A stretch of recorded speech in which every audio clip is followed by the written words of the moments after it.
Welcome to Tenor Tech, where I solve the problems you didn't even know you had. You begin by breaking 2 eggs into a bowl and adding 1 tablespoon milk, a pinch of salt and pepper. Whisk until smooth. Meanwhile, you dice about 100 g of cooked chicken so it heats quickly and remains tender.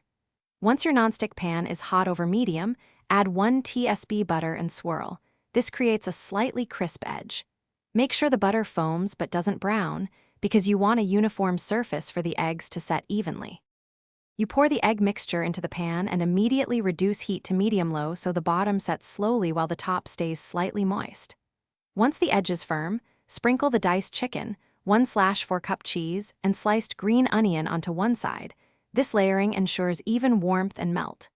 Next, use a spatula to lift the edges and tilt the pan.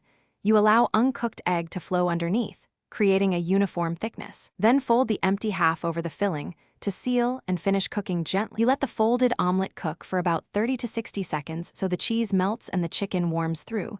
Then slide it onto a plate and let it rest for 1 minute to finish carryover cooking. After resting, garnish with herbs or a dash of hot sauce.